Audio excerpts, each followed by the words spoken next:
Saludos, ¿qué tal? Bienvenidos a todos los espectadores de La 8 y también a quienes nos siguen desde las redes sociales con esta lengua desatada en la que vamos aprendiendo palabras y aprendiendo muchas cosas en torno al español. Bueno, hoy vamos a hablar, verán, a ver si sé explicarles bien lo que queremos contarles en el programa de hoy. Nosotros cuando hablamos, aparte de lo que decimos, aparte del contenido de lo que estamos contando, también damos mucha información sobre nosotros mismos. Les voy a poner un par de ejemplos. Si yo digo hijos, hijas e hijes, estoy dando ya alguna idea de por dónde quiero yo que vaya el mundo o qué es lo que me parece a mí bien en la representación del mundo. Y si digo que un matrimonio no es la unión entre dos personas del mismo sexo, también estoy contando algo de cómo pienso. Eso son cosas muy evidentes, pero es que a veces la ideología no es que se vea, pero se nota un poquito por debajo de lo que estamos diciendo y a mí me gusta decir como que se transparenta un poco. Julio Borrego es nuestro invitado de hoy. ¿Qué tal, Julio? Gracias por venir de nuevo al programa. Gracias, Ana, gracias a ti por invitarme y muy bien, aquí estamos de nuevo para hablar de estos temas que tanto nos apasionan. Así es, bueno, de ideología inconsciente, de ideología has llamado inconsciente tú. Es que no sé muy bien cómo llamarlas, inconsciente, implícita, no expresa, algo de eso. Algo de eso. La que está por ahí, yo decía eso como que se transparenta, que se sí, ve, se ¿no? Transparenta, eso es. Cuando estamos hablando, evidentemente, con lo que decimos, pero también con esas selecciones de unas u otras palabras y aún más por debajo se va notando. Tú esto lo has analizado profundamente, lo has contado en conferencias. Sí. Es un tema que me ha interesado mucho, no he profundizado, pero sí he divulgado sobre él, he escrito alguna cosilla, he dado alguna charla y... A ver, hemos dicho ideología inconsciente, entonces podemos decir algo sobre ideología y algo sobre inconsciente. Vamos a ello. Por ideología no entiendo solamente la ideología política, entiendo la visión del mundo en general. Todos tenemos una visión del mundo a través de la cual tamizamos lo que vemos, o lo que pensamos, o lo que percibimos, eso es lo que yo llamo ideología. Y luego inconsciente, lo que quiero decir es que podemos hablar de esa ideología o de esa forma de ver el mundo de una manera expresa. Por ejemplo, yo puedo decir yo no soy partidario de las bodas homosexuales, eso sería una manifestación explícita de mi ideología, pero puedo hablar de ella de una manera inconsciente, como si se me escapara, es decir, como si yo no quisiera reflejarla, pero se reflejara sin que yo me diera cuenta. Y para eso la lengua tiene palabras muy peligrosas, generalmente muy pequeñitas y muy de todos los días, pero que nos desnudan ideológicamente. Una, por ejemplo, es pero. Una es pero, es verdad. Pero es una bomba.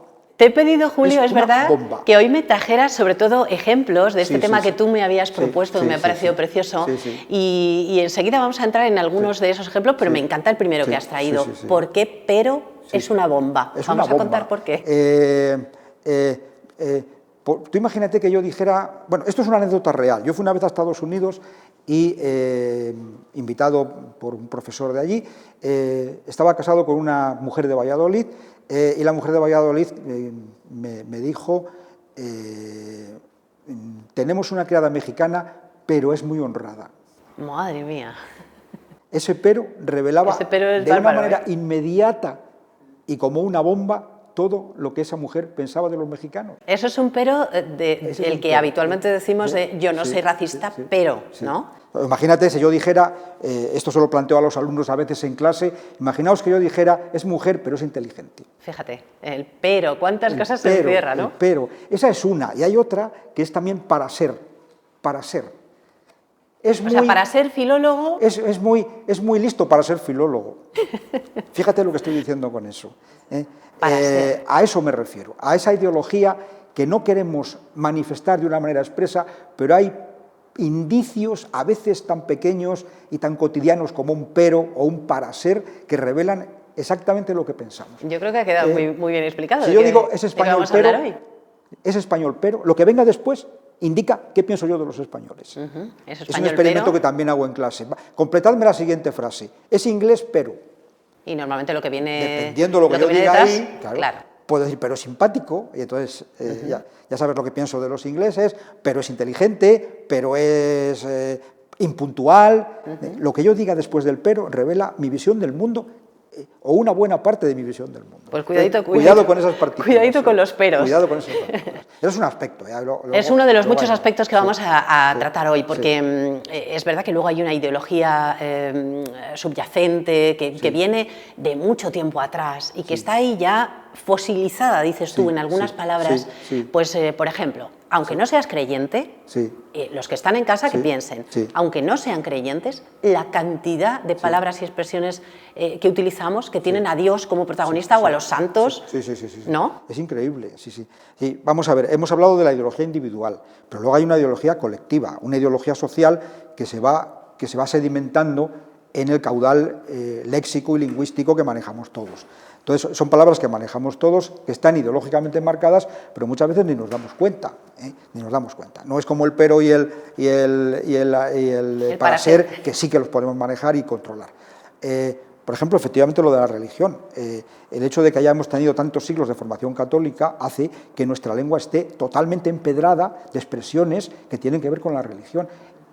Las usan, muchas de ellas las usamos los ateos y los creyentes, los agnósticos y los fervorosos fieles, los filólogos y los no filólogos, porque algunas son absolutamente opacas, es decir, no sabemos ya ni cuál es su procedencia. Está como vacío de contenido. Por ejemplo, en el adiós. En el adiós, poca gente piensa en Dios cuando dice adiós, aunque algunos sí que se dan cuenta y dicen agur, no porque sean vascos, sino porque quieren evitar el adiós. O prefieren decir hasta luego, ¿no? Pero ya no digamos ojalá, quiere decir quiera Dios. Es uno de los pocos legados sintácticos que nos han dejado los árabes, pero eso no lo percibe. Sí, yo me he apuntado algunas más. Mira, que Dios nos pille confesados. Esto lo dice muchísima gente, sea o no religiosa, o sea creyente. Pero es que eso es sorprendente. Yo invito a los telespectadores a que busquen Dios en el diccionario. La definición es muy cortita, pero luego vean la cantidad de frases hechas que tienen que ver con Dios. Debajo, hay 2 páginas y media del diccionario que tienen que ver con Dios, pero pues no solamente con Dios. Esto se hace como Dios manda. Con la liturgia. Tiene más paciencia que un santo. Más paciencia que un santo, todo el santo día. Esto va a misa, esto lo hago en un santiamén. Claro, lo de un santiamén, la gente no se para a pensar que un santiamén tiene que ver Espíritu Santo, amén. Es decir, que el Espíritu Santo, amén, con las bendiciones que terminaban en amén, ¿no? y que mencionaban al Espíritu Santo. Claro. La patena. Acabo de oír cuando venía ahora hacia aquí un anuncio que decía: le dejamos su coche más limpio que una patena. Ese anuncio lo ha diseñado una persona de mi edad, por lo menos.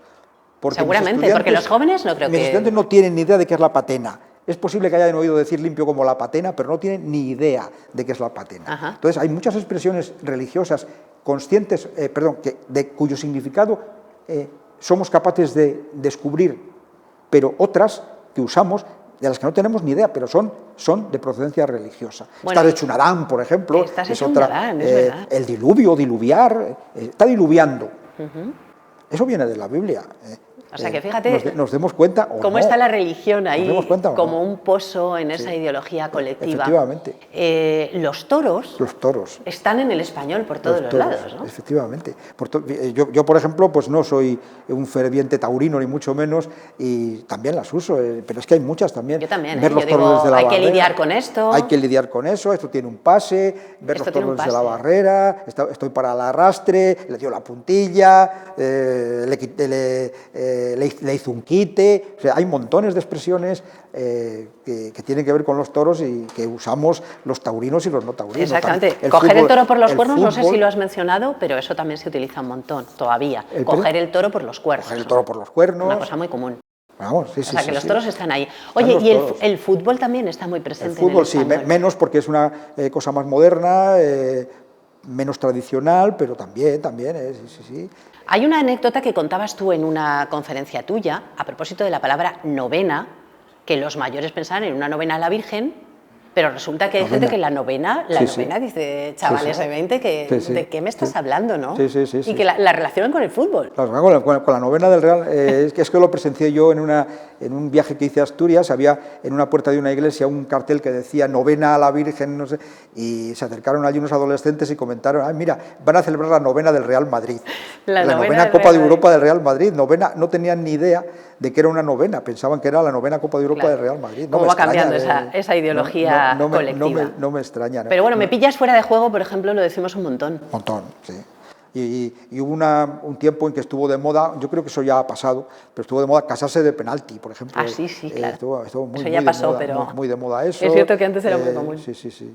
Bueno, luego hay otra ideología menos evidente, no esta que bueno, está ahí de fondo y es ideología colectiva.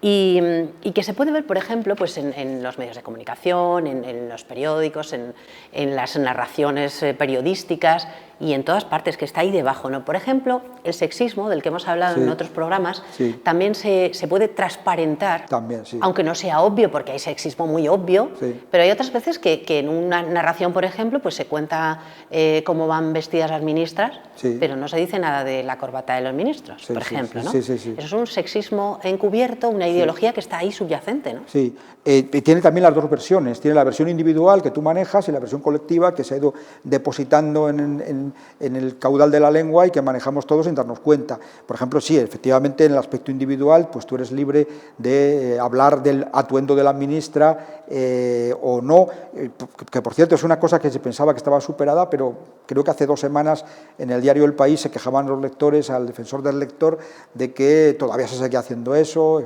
También se dice que es sexismo que para las mujeres se sigue utilizando el nombre de pila y para los hombres, en cambio... Esto lo he leído también recientemente en una de las quejas y bueno, al director, a la directora en este caso, porque mencionabas El País. Bueno, pues eso sería, digamos, sexismo o utilizar un genérico pensando solo en hombres, por ejemplo, decir...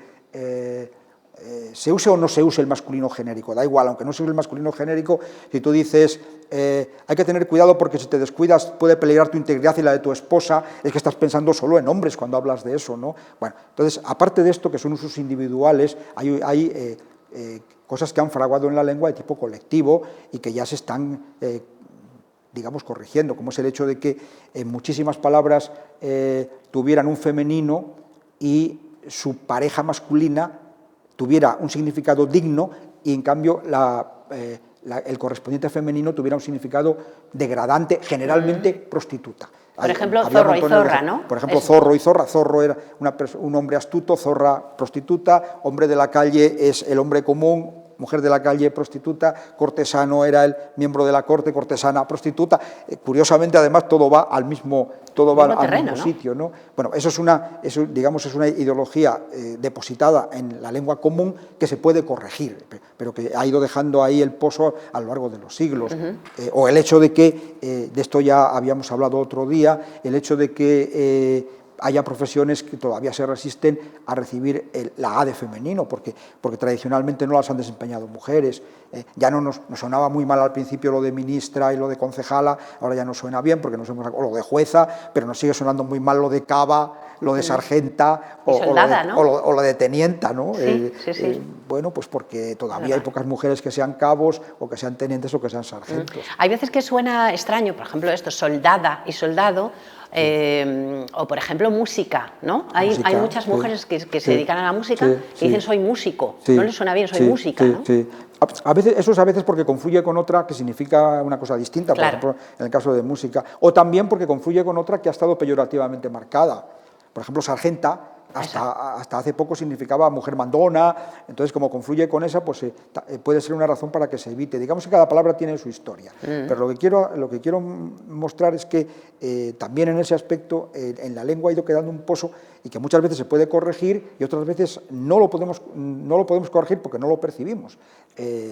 Y cuando lo percibimos lo podemos corregir. Y luego hay cosas que no son colectivas, sino que son usos individuales con los cuales tú puedes tener atención. Por ejemplo, lo de no fijarte solo en el vestido de las mujeres, en cambio para los hombres eso no importa, etcétera. O lo que mencionabas de los nombres y los apellidos, parece que está empezando a superarse, ¿no? O sea, sí se puede decir Ayuso, y todo el mundo sabe que hablamos específicamente de la presidenta de la Comunidad de Madrid, y al mismo tiempo decimos Casado o decimos Sánchez, es decir, igual el apellido para hombres y mujeres, pero antes no, ¿verdad? Mucho, en eso se ha avanzado mucho, ahora ya es muy frecuente.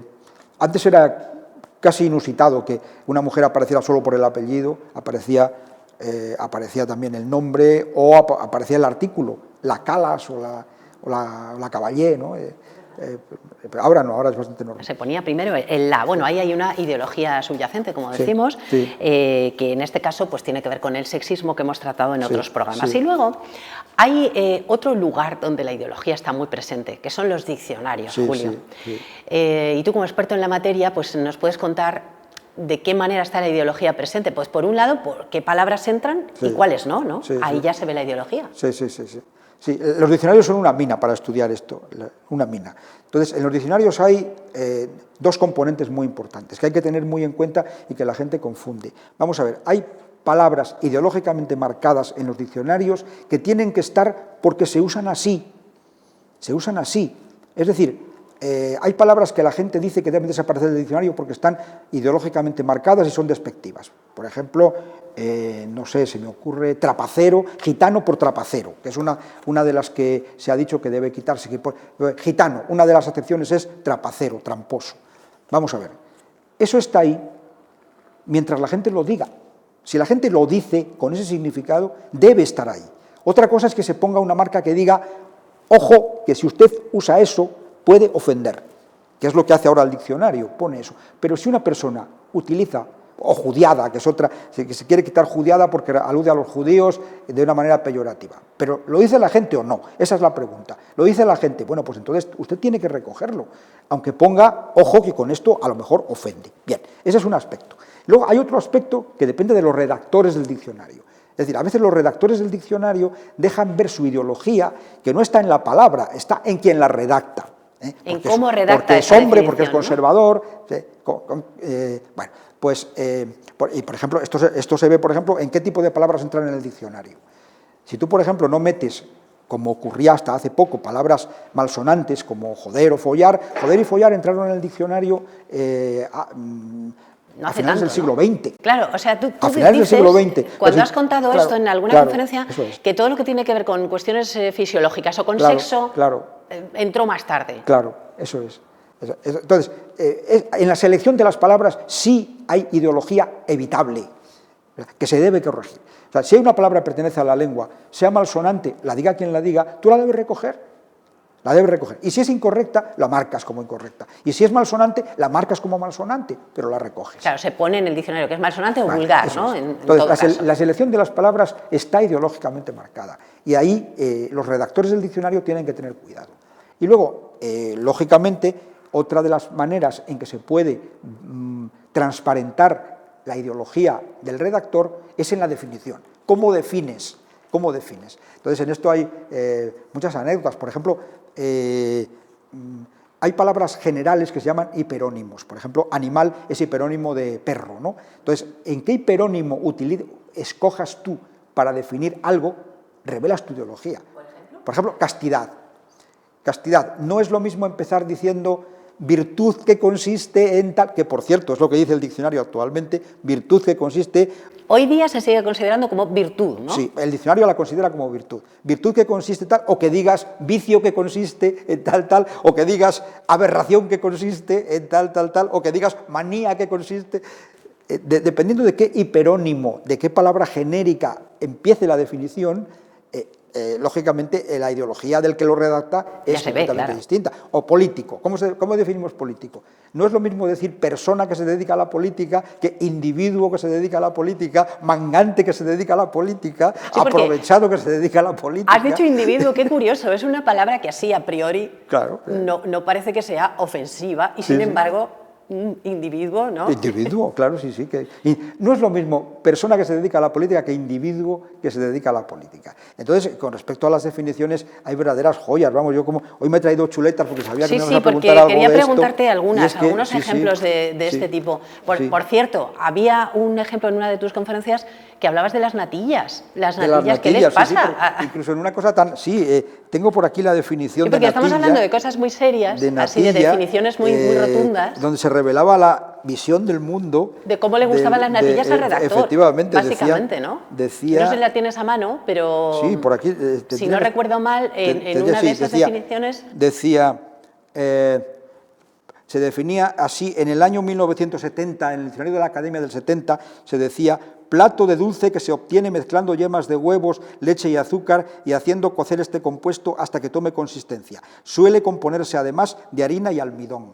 Y en la edición siguiente, decía, a esto alguien lo cambió y decía, suele componerse además indebidamente de harina y almidón. Ese indebidamente marcó al individuo que redactó, o sea, quien redactó esta segunda edición del diccionario no estaba de acuerdo en que se le pusiera harina y almidón y marcó su visión del mundo poniendo un indebidamente. Ahí se le vio el plumero, los gustos gastronómicos con las natillas. Efectivamente. Hay otras definiciones. Una palabra tan inocente. Una palabra tan inocente. Hay otras palabras, sí. Por ejemplo, marxismo. Claro. En el pasado la definición de marxismo es muy curiosa y obviamente ha ido evolucionando y ya desaparecieron esas marcas negativas que tenía en su momento. Claro, porque es que las palabras políticas, evidentemente, cuando uno quiere mirar la ideología de un diccionario, va a las palabras políticas en primer lugar, aunque como estamos viendo, se marca también en otras de una manera incluso más sutil. Pero efectivamente marxismo en el año ya no, esto se ha cambiado, pero en el año 70... la Academia definía marxismo como doctrina de Carlos Marx y sus secuaces que se funda en la interpretación materialista de la dialéctica de Hegel.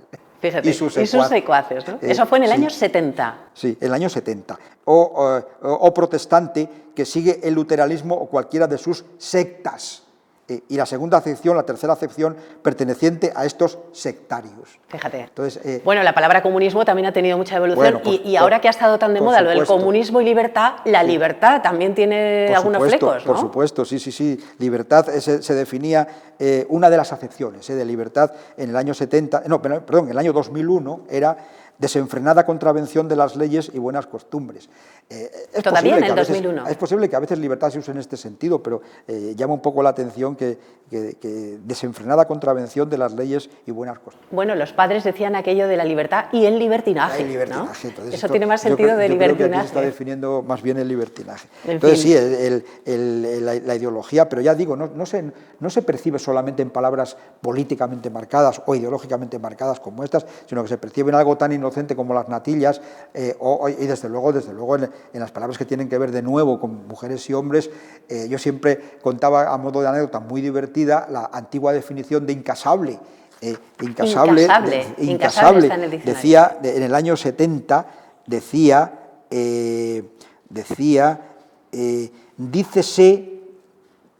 dícese del que tiene una gran repugnancia al matrimonio. Aplícase a la mujer que por su fealdad, pobreza o malas cualidades difícilmente podrá hallar marido. Caramba. O sea, incasable para el diccionario del 70, incasable era un hombre que no se quería casar y una mujer que no se podía casar. Que no se podía casar y porque era fea y era pobre. Eso es tremendo. Hombre que no se quiere casar, mujer que no se puede casar. Y eso está en el año 70. O sea que, 1970. Lógicamente ahora ya no, ahora lo que dice es persona para las dos acepciones. Persona que tiene gran repugnancia al matrimonio, persona que por su ser fea, pobre o tener malas cualidades difícilmente podrá hallar pareja. Eso es más o menos lo que se dice ahora en incasable, pero incasable era una joya, era una verdadera joya, es verdad. un verdadero ejemplo de lo que estamos diciendo. Hay montones de ejemplos de la ideología de los diccionarios a la que a partir de ahora vamos a prestar mucha más atención. Cuando tengamos delante el diccionario veremos si de alguna manera ese redactor está dejando ahí su huella, no la está dejando, algo en lo que no sé si los espectadores se habían fijado. Como nos queda poquito tiempo, Julio, y siempre pedimos una recomendación literaria, pues no quiero que se nos acabe este ratito sin que nos traigas algo. Ya me dices que siempre te cuesta. Siempre me cuesta muchísimo elegir, porque hay muchos ¿no? libros que me encantan y soy consciente además de que las preferencias en las lecturas son muy individuales y dependen de las vivencias que cada cual tenga. Pero como hoy hemos hablado de ideología, pues voy a recomendar un libro ideológico, un ensayo, que a mí en su día me gustó mucho por la certeza del diagnóstico, por la precisión con que diagnosticaba, que es un libro de Antonio Muñoz Molina, que se titula Todo lo que era sólido. Es un ensayo en que reflexiona el novelista sobre cómo valores y servicios que pensábamos que iban a ser eternos porque prácticamente habíamos nacido con ellos, no eran eternos, no habían existido siempre, eran recientes y los estamos perdiendo. Entonces, a mí qué apropiado, me qué pareció bien un libro, traído el libro de hoy. libro, Enséñanoslo a la cámara, por favor, Julio. perdiendo. Vamos a ver la portada, recordar la portada de Antonio Muñoz Molina, Todo lo que era sólido. Que significa cosas que pensábamos que eran eternas, cosas que pensábamos que siempre habían existido y que iban a existir siempre, las estamos perdiendo. Pues este no lo he leído, me lo apunto. Eternas. Este me lo apunto porque sigo tus recomendaciones y he vuelto a leer El Camino, que recomendaste de Miguel Delibes. Y hay que luchar porque esto no ocurra, es decir, no limitarnos a ser espectadores y a denunciarlo, sino a evitar que esto ocurra, primero siendo conscientes de que esto ocurre. Julio, y por último, bueno, que no nos vayamos a ir sin meter una palabra en la caja, que tiene de todo, como bien saben los espectadores, cosas más solemnes, menos solemnes, más simpáticas, menos simpáticas, así que aquí tengo el papelito para meter tu palabra de hoy. ¿Cuál va a ser? Pues mira, si me permites otra vez, como ya hice en otra ocasión, voy a darte dos, porque una no es general, otra es de mi ámbito geográfico y la otra es general. La no general es la palabra gera. J-E-R-A, que es la tarea que cada cual tiene que hacer en su día a día. La gente de los pueblos, sobre todo en Sayago se dice mucho, creo que en Salamanca también, bueno, me voy que tengo que hacer la jera. O sea, la jera. Mis deberes Pero fíjate cotidianos. que jera yo lo asociaba como a herida o algo así, no tiene nada que ver. Luego tiene otras connotaciones, como vaya jera que me has hecho, que es vaya faena, pero no. Su sentido original es la tarea que cada cual tiene que hacer. En principio era la tarea diaria, de hecho su etimología es diaria, viene de diaria. Diaria dio en leonés y en asturiano jera. Vale, pues me quedo con la jera. Jera sería la palabra que es la tarea, de y la mi última tierra, palabra. para que no se pierda, que me parece preciosa, y la palabra general es lluvia. Lluvia, qué bonita. A mí la lluvia me fascina de una manera especial, la lluvia le desagrada a mucha gente. Quieren que llueva, pero no quieren ver llover. A mí la lluvia me encanta por dos razones. Primero, porque es fuente de vida, y segundo, porque crea intimidad. O sea, la lluvia favorece el que la gente se reúna en pequeñas distracciones. A mí no me gustan, nunca me han gustado las distracciones de masas, nunca. Me han gustado las distracciones de poca gente, las que tienen lugar en la intimidad, y la lluvia crea intimidad. Entonces, la lluvia crea intimidad, efectivamente. Bueno, nos gusta mucho más que el diluvio que antes hemos mencionado. Nos gusta más la lluvia. Lluvia mansa. Muchas gracias por venir, Julio. Nos encontramos en otro programa, si te apetece volver, para seguir dejándonos palabras en la caja y palabras a todos en nuestros conocimientos. Muchísimas gracias por venir y nos vemos para la próxima. Gracias, Muchas Julio. gracias a ti por invitarme y hasta otra. Gracias a todos los espectadores por seguirnos, como siempre, con tanto cariño. Ya saben que pueden escribirnos si tienen cualquier sugerencia a nuestro correo electrónico. Muchas gracias, hasta la próxima.